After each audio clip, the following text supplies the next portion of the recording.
अब देखो कितनी निष्ठा है। वो कहते हैं, देखो श्रुति का शब्द है वाचो वाचम, इसमें जो वाचम शब्द है वो द्वितीया में है।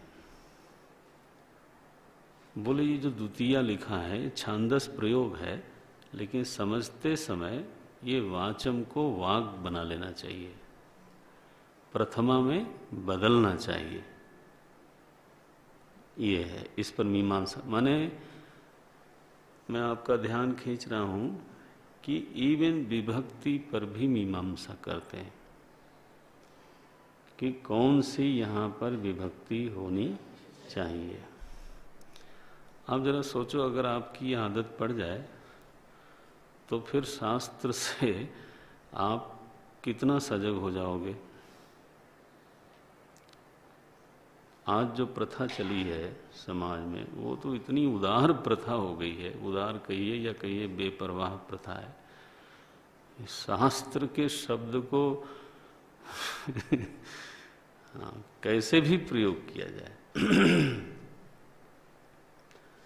समहात्मा वासुदेव सर्वमिति समहात्मा सुदुर्लभ, ये गीता जी में आता है, कुछ लोगों को मालूम है। कैसे है? हाँ, बहुनाम जन्मनाम अन्ते। हाँ, तो अब किसी ने मुझे अर्थ किया यहाँ पे कि वासुदेव सर्वम इति स महात्मा सुदुर्लभ। बोले स महात्मा सुदुर्लभ, वासुदेवस्तु सुलभ एव। मेरे कमरे में बैठे थे, हमारे ब्रह्मचारी लोग आए हुए थे अभी ना, वो युवा केंद्र के लिए। तो मैंने उनको कहा कि शास्त्र को क्रीड़ा भूमि मत बनाओ, ये हमारे फुटबॉल खेलने की जगह नहीं है, ये प्रमाण है, इससे निश्चित प्रमा की उत्पत्ति करनी है। इसके साथ खेलने से हमको भी लाभ नहीं है, आपको भी लाभ नहीं है। ये तो यही है, मुख्य भाव नहीं आता कि ये प्रमाण व्यापार हो रहा है। जो हम शब्द मीमांसा के लिए उठा रहे हैं ये प्रमाण है।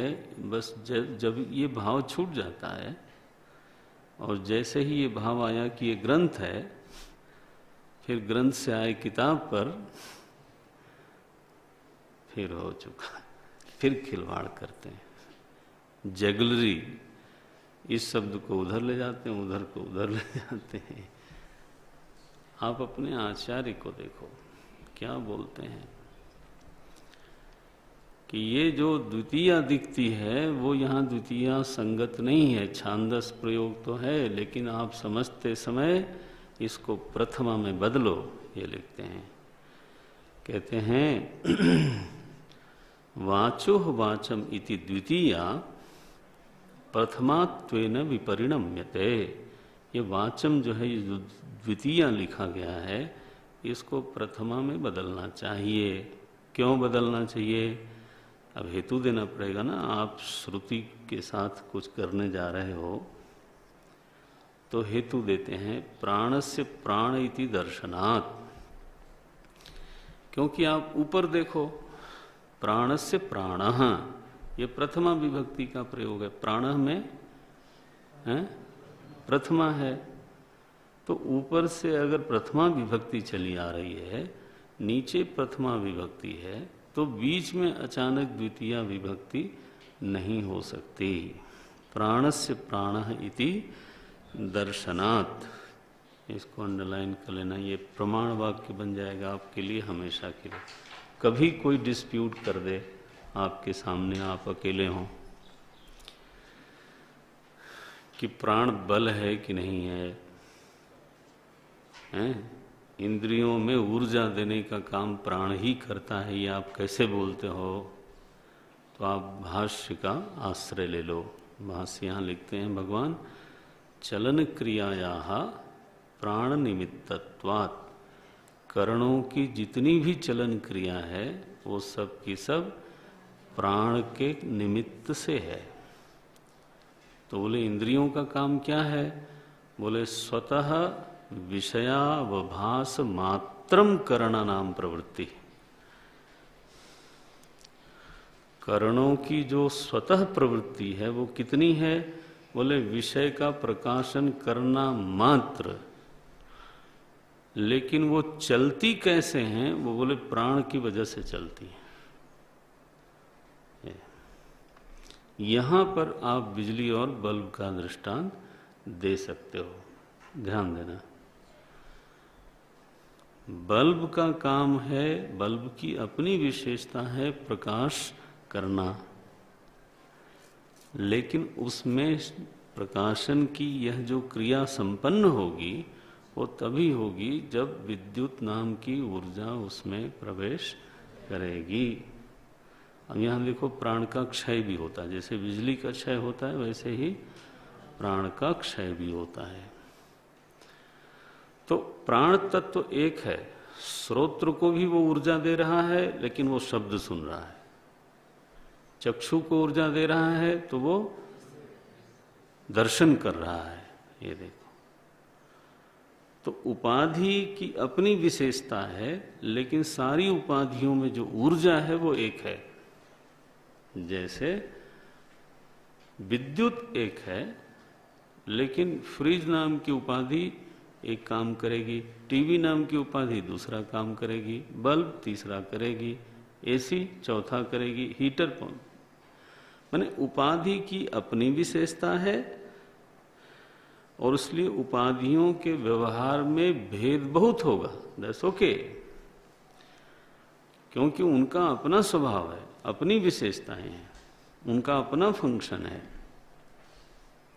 लेकिन वो अपना फंक्शन कर तभी पाएंगी जब उनके पीछे ऊर्जा होगी।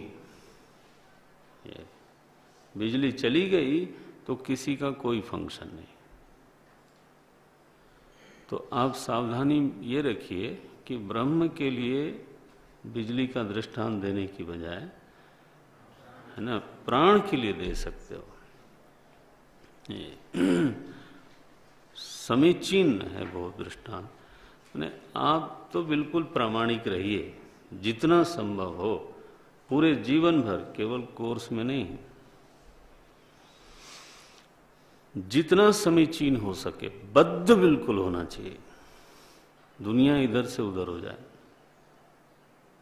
ऐसे बोलते। भाष्यकार को देखो, बोलते हैं स्वतो, सुंदर लिखा, स्वतो विषयावभास मात्रम करणानाम प्रवृत्ति।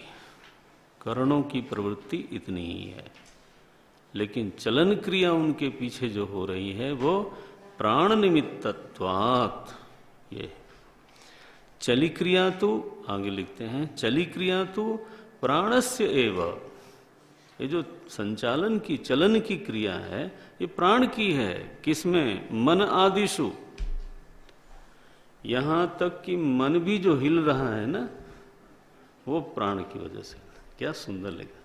चली क्रिया तो प्राणस्य एव मन आदिशु। मन में तो है ही है, आदिशु माने फिर श्रोत्र चक्षु आदि सभी में। सो मूल जो ऊर्जा का स्रोत है, ऊर्जा रूप है, वो है प्राण। ये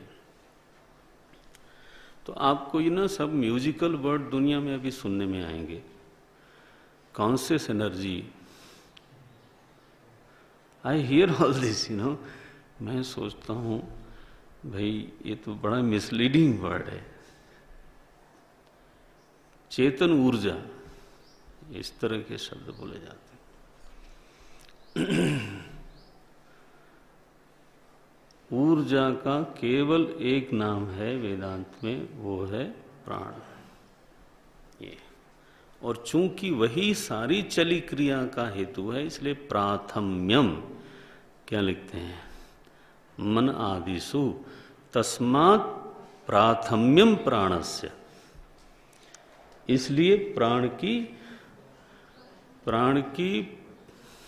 का प्राथम्य है। ये वाक्य भाष्य। अब मेरे पास वो समय नहीं कि दोनों भाष्य आपको पढ़ाया जाए, तो आप पढ़ते रहना, लेकिन यही तो तपस्या है। विद्यार्थी की तपस्या धूप में खड़ा होना नहीं है, नो। वो ना प्रशिक्षण के बाद 2-4 महीने खड़ा होके कर लेना, मन आवे तो। लेकिन विद्यार्थी की तपस्या है अध्ययन, और अध्ययन संपन्न हो, वैसा भोजन, वैसा वस्त्र, वैसा रहना, वैसा सोना, वैसा संगति। मूल जो बात है वो है अध्ययन, अध्ययन और अध्ययन, बस वो संपन्न होना चाहिए। हर निशम इतने लंबे जीवन का 2.5 साल का निवेश कोई बहुत बड़ा निवेश नहीं है, लेकिन फिर वो पूरा होना चाहिए। आधा अधूरा निवेश 20 साल कर लो, वो लाभ नहीं होता। पूरा करके देखो, लाभ तो होता ही है। लाभ क्या होता है? फिर आप उसी के हो जाते हो। आप विद्या ग्रहण करना चाहते हो, विद्या आपको ग्रहण कर लेती है, बस छुट्टी। फिर पता चला आप बचे नहीं। जो लोग विद्या को आधा अधूरा ग्रहण करते हैं, वो भी उनको आधा ही अधूरा ग्रहण करती है। बाहर बाहर के बोला हाँ ठीक है, समर्पण होना चाहिए। क्या बोल